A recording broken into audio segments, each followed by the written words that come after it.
kami sayang kawasan ini, sayang tanah nenek moyang kami. Sudah berapa turunan kami tinggal di kawasan ini. Beratus-ratus kami tidak songkong, tidak suka mereka memindah kami dari kawasan ini. Itu saja.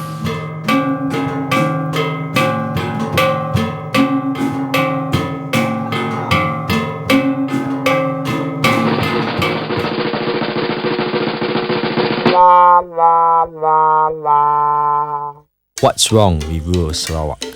If you had a major issue affecting you in your constituency, wouldn't you use your vote to voice your dissatisfaction? Bengoh is one of the 56 rural seats out of the total 71 seats that were contested in the last Sarawak rural election. Despite having been asked to move from their ancestral lands to make way for a dam, this constituency had returned the ruling BN government into power. This dam was a project to provide water to Kuching and its surrounding areas. Its construction was completed in 2010. Some compensation was paid out in 2008 to villagers, and they were promised to be resettled to Kampung Semadan, where they were to be given free housing, electricity, phone lines, roads, and public amenities. Nevertheless, until now, the resettlement is far from complete. These are the photos of Kampung Semadan resettlement our firm crew took in early August 2011. They were to be resettled by 2010, but the government resettlement project is far from complete. From our urban viewpoint, we are thinking that the villagers can't be happy with the dam project, or was the compensation given really satisfactory, and what about the fact that they had yet to be relocated as promised? So why did they vote the way they did? We decided to take a trip down from KL to Kuching to pay a visit to our fellow Malaysians living in the 4 villages affected by the Bengoh Dam.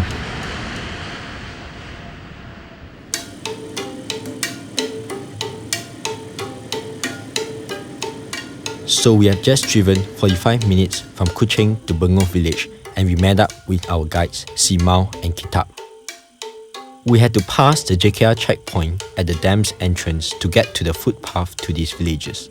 Visitors usually require a JKR permit, but we got through without any hassles. Prior to this, our producer Ong BK was stopped at this same JKR checkpoint by Sarawakian immigration and sent back to KL on a one-way plane ticket. No reasons were given. So here we were on the unbeaten track, where we passed clearings, plantations, hilly terrain, muddy trails, beautiful pristine forests, and a minor challenge: narrow bamboo bridges.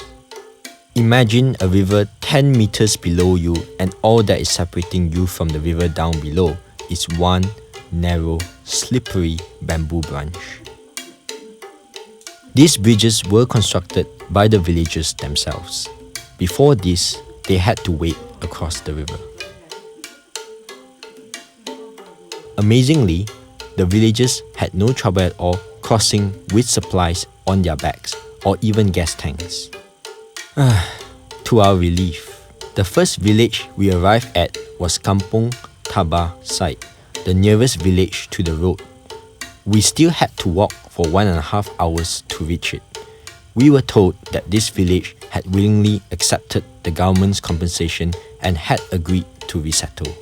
We managed to speak to the village committee secretary, who still seemed to have many concerns despite their decision. Cuma dia bayar papasan yang tenggelam dengan air lah. Tidak pernah saya dengar apa-apa lah. Macam janji ini, janji itu. Walaupun dia janji pun tidak tahu. Mungkin ini kosong atau tidak itu. Itu yang kami takut nanti kalau banjir datang nanti itu dam sumbat kampung kami memang tenggelam nanti. Macam mana itu? Morali pun susah juga. Dia belum bayar. Basically, the villagers in Tabar site have become increasingly skeptical with whatever promises made by the government. The compensation paid in 2008 was for land that will be submerged underwater and not the surrounding land that they actually have to leave behind when they resettle. According to the government, this surrounding land was government reserved land, and as such, compensation was unnecessary. Off camera, many of them expressed that this whole exercise seemed more like a land grab whereby they were unfairly compensated for the loss of their ancestral land. Interestingly, just before the last election, there was word from the BN candidate that the compensation would be increased to cover the rest of the unsubmerged land. Not only that, but they were told the 2008 compensation was only 40% of the total compensation and the other 60% would be paid out soon. Nah, harga dia cakap 15,000. Dia mau tambah lagi. Ini semua sebelum pilihan raya lah. Semua belum pilihan raya. Tapi tengoklah sampai bila tahun ini. Kalau tidak ada sampai ujung tahun ini, bagi saya jangan coba lagi itu. Memang tahu-tahu politik kita. And then we asked him about the election results. Dalam kuasa negeri itu hari siap kurang pasti karena kami hitung sana pun majoriti satu saja dia menang. The BN candidate won only by one vote in this particular polling centre. One cannot help but wonder if the last-minute promise of extra compensation tipped the votes in favour of the BN candidate. After trekking for another 2 hours, we reached Kampung Verjoy, the village of Simau, our guide. Unlike Kampung Tabah site, half of the villagers here did not accept the government's compensation and planned to move to their resettlement of their choice. We talked to Sichi Hao, the lawyer of the villagers, on why they had resorted to legal action. Of course, they have tried to talk to their elected representatives. They have tried to talk to Land and Survey. They have tried to even talk to all the community leaders and all this, and the government departments to look for a way to resolve the problem. In all these cases, when they try to talk to all these, the authorities, the elected representatives, they don't get the support. The end result will be they will be losing their land. They'll be losing their ancestral land and native customary rights land. So they have to go to court. That is the last resort that they have to get a declaration that they have rights to stay on the land. Some people might say that they opt for compensation, they give up the land. But in the long run, those people who treasure their land, those people who are staying on their land will benefit in the end. As such, we thought these villagers were most likely to voice out their objections at the ballot box. Let's go through their choices at the ballot box for their constituency N16 Bengoh. There was the incumbent Dr. Gerald Susip of SUPP, a component party of BN who has been sitting for 2 terms. There were Richard Elias Peter for SNAP, Wijok Tomik, an independent candidate, and there was Willie Mongin or PKR, whom we thought would have had the most to gain from the dissatisfaction of these villagers. Nevertheless, there was a slight problem to our assumptions. Dengan nama saja calon PKR tapi belum ada nampak muka sampai habis election itu saja tiap election muka dengan nama saja muka tidak ada nampak. Itulah masalah PKR ini stay. The PKR candidate never made his way to that village. What a waste. Furthermore, we had heard he was not around Bengoh during the whole 10-day campaign. What was Willie's reason for all these things we had heard? We could not make it to visit that area. Nothing really is that there were some reports that you weren't on the ground the whole 10 days period. Is this true? And if so, why were you not on the ground? As a candidate, we have to focus on the black area first rather than the green area. So it's very more strategic rather than perception of the mass. Some people were actually saying that you were in KL for the 10 days. Is this true? Or? I was during the nomination day, the first day I was in KL for 2 days prior to insufficient of fund, right? I see. Right, so because It's not nice to elaborate here because Okay. during that time it's basically financial factor is basically one of the reason why we cannot really full swing. Factors such as distance, money, and strategy were cited as reasons. But one can't help wondering if we in KL would vote for a candidate whom we know nothing about and whose face we have never seen. Can we blame the villagers if they had not voted for the alternative if the alternative had never presented itself to them? However, one villager was of the opinion that the incumbent had taken the voters for granted and it was time to kick him out and change the government. Kalau boleh, sebab kita nak ubahkan semuanya lah, nak ubahkan perintah baru lah, nak ubahkan pilihan baru dan seperti di negeri orang lain seperti di Selangor. We had to ask them, had any of the candidates met them at all? Ada calon Barisan Nasional pakai helikopter. In this polling station, the incumbent from BN won with a comfortable majority. Simao, our local guide, had this to say.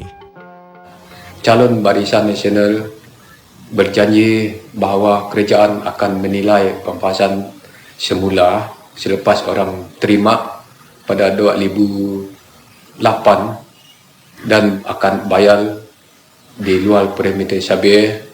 Sudah bersedia duit hanya 64 juta. Di penempatan semula lagi di kawasan Semedang, rumah percuma 7 ekar tanah yang diberi setiap keluarga, 6 ekor anak sapi dan 20 poin kawasan rumah, dan trust fund akan diberi juga kepada mereka yang pindah.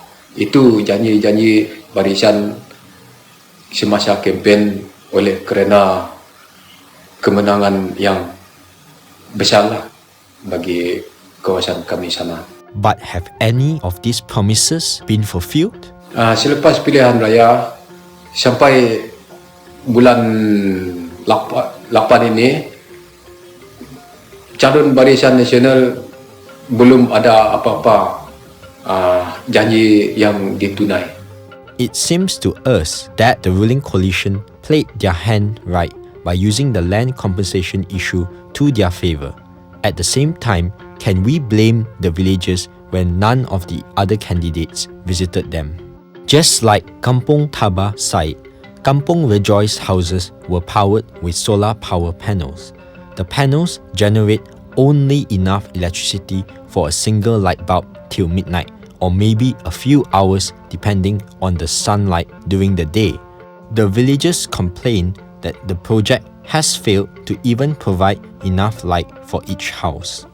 How ironic when their land is now being sacrificed so that people elsewhere will have a steady stream of water and electricity. No electricity equals no internet, no TV or telephone. They are practically cut off from the world outside, having almost no access to information. The next morning, we decided to visit the new settlement the Rejoice villagers are constructing by themselves on higher ground. Jadi berapa jauh kampung baru ini dari kampung asal? Kurang lebih 20 minit macam tu. Dan berapa jauhkah kami dari jalan raya terdekat? Di Bengoh sana 2 jam lebih macam tu lah. Kurang lebih maksimum 3 jam. Kita sekarang di penempatan semula yang dipilih oleh kami sendiri di kawasan dinamakan Nyekul. Sebelum kampung ini didirikan, ada apa di tanah ini? Ini kawasan hutan. Ya, di tempat yang tinggi lah. Tidak ditenggelami air empangan Bengoh. Di manakah tempat yang akan ditenggelami? Tempat yang tenggelam ini jauh di bawah sana, di tepi sungai Bayan sana. Semua penduduk kampung yang enggan berpindah, yang selama 17 pintu, termasuk extension family adalah lebih 20 keluarga semua. Jadi nampaknya kawasan ni tidak seluas kampung asal. Memang tidak seluas, tetapi tempat ini amat sesuai bagi kami lah, sebab tempat ini pemandangannya luas dan nampak. That's a good view for us to see everywhere, sebab ini adalah tempat asal kami, tempat nenek moyang kami sejak dulu. In Verjoy, the villagers have taken matters into their own hands as they had clearly given up on the government. But this sentiment didn't translate to votes either. Or maybe the votes for BN from the next village, Kampung Semban, were too overwhelming. Kampung Semban, it serves as a popular tourist destination. Its village women still wear the traditional copper rings and perform the traditional dance for tourists who are willing to trek up to the village. As a result of this, it is one of the most developed village among the 4 villages here, and even has mobile phone and TV reception. Here, we were worried that word may get out that we were filming in the area and may be stopped at the checkpoint on the way out. If so, all our work would have been in vain. We were told that this village staunchly supports the ruling coalition as they enjoyed relatively a decent level of development and would not want to rock the boat. Here's why an elderly villager supports the incumbent Dr. Jal Susip of SUPP. Sebab dia cuba minta tolong lah. Kalau dia dapat, dia makin tolong rakyat, dia kuat sengkap di sana. Just like Kampung Verjoy, the people of Kampung Semban also did not agree to be resettled, but believed that the incumbent would fight for them. Yet, we wanted to know why do they have to leave. As shown here, Kampung Semban is located 395 meters above sea level and their village is not to be submerged by the dam waters. Saya tak tahu. Tak tahu. Sebab tidak ada mesyuarat pindah atau tidak pindah ke kampung saja dengan pengurusnya. Clearly, there was a lack of democratic participation in these villages. Generally, there seemed to be a culture to follow what the leader or the government of the day says. We were told off camera that these houses were to be preserved to be used as village homestay for tourists. If this is really true, why can't the villages remain, be incorporated and benefit from this new tourist scheme? We made our way to the final village, Kampung Bujong. This village shares the same polling station as the first village, Kampung Side. One of our guides, Bodoy, is leading a small group of villagers from this village to resettle on higher ground because they want to maintain their independence and sustainable lifestyle. Kumpulan saya di Kampung Bujong ni memang tidak mau pindah. Alasan kami tidak mau pindah, macam saya inilah, memang orang petani. Kalau saya tidak buat sawah padi, tidak buat kebun, tidak sempat makan. Kalau saya kerja di sama Cina kah, di Kuching kah, di mana-mana, saya punya allowance RM10 saja. So why did the other villagers decide otherwise? Memang dia tidak mau pindah juga, tapi dia memang mau itu uang, karena dia cakap itu uang pasal papasan dia itu tidak berkaitan sama itu pindah ke tempat lain. Itu dia banyak cerita sering. Yet, as the recent NCR land judgments have shown, accepting the compensation may very well extinguish their right to obtain a declaration. On the other hand, we were shown this news clipping that villagers who refuse to move would be denied development. A case of damn if they do, damn if they don't. If you were a villager, what would you do? Later that night, we spoke to the Bujong villagers and they told us how initially they were sold this idea that the Bengoh Dam was a project where development has come to their constituency. The lake formed by the dam would enable them to carry out aquaculture and they would be able to travel by boat across it. Also, they were all to be resettled on the higher ground with modern amenities and a road to their combined resettlement. Kemana tempat tidak dapat pindah ke kawasan orang lain, mesti di kawasan sendiri. As such, They also saw their move to higher ground as preserving their rights and also doing what they were initially promised would be done, moving to higher ground on their land. Alas, this turned out to be just another broken promise. Across the 4 villages, we noticed how few youths there were in the villages. Most leave the villages at a young age to work in the towns as far away as Johor, where they can earn 3 times more than what they do working in a coffee shop in Kuching. We had heard how some youth returned from the cities when they heard about the compensation money. The thousands given out and promised to them are a princely sum for the cash-strapped villages. In fact, some youth were still around waiting for the remaining compensation. The next morning, we left Bujong and trekked back to the JKR checkpoint. We were worried throughout this journey back that we may be stopped and our cameras confiscated. But thankfully, our worries did not materialize and we managed to breeze past the JKR checkpoint. This has been a story of broken promises, missing candidates, and being kept in the dark. Looking back at the 4 villages we visited, yes, the villages were all mainly preoccupied with the threat of the dam. Some were bought in by the promises of development and that more compensation was on the way, while others not so. Nearly half of them across 3 villages, Rejoy, Bujong, and some from Side, found a solution by settling on higher ground, staying put on their ancestral land and risk being denied the government's compensation for their soon-to-be submerged houses, land, and orchards. These villages have been kept in the dark both literally and figuratively. We saw how little these villages live with, living off the land and the insufficient power supply with experimental solar panels. Yet their land has been taken away with vague promises of compensation.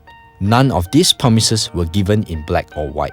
Contrary to what we have set out to find, the villagers did to a limited extent voice out their unhappiness at the ballot box, even with the absence of the candidates and the lack of outside information. But the 23% vote swing was not enough to effect changes for the better. From their isolated point of view, the majority of these voters still do not see the choices that is open to them at the ballot box. Perhaps that may make it easier for them to be bought over by the vague promises of compensation and development. While we sit transfixed in front of our computers that says enthusiastically that change will come to Malaysia, we take for granted that change is also on the way to the rural areas as well. So-called hot-button issues like the Alkitab fiasco and NCR land were hyped up by the media but had not the effect we all expected. We ourselves have been kept in the dark as to the actual reality in the rural areas. Whether we liked it or not all votes are equal. Rural votes do matter more than ours in the grander picture. Malaysia's rural votes hold the key to change in Malaysia. Is it time to recognize that rural Malaysians or Sarawakians deserve to be given all the options and the information to put democracy to work for them? Shouldn't they be entitled to make their own choices with their eyes open rather than imposing choices on them? For everyone's benefit, the unfair rural-urban divide should go, but who should take the first step?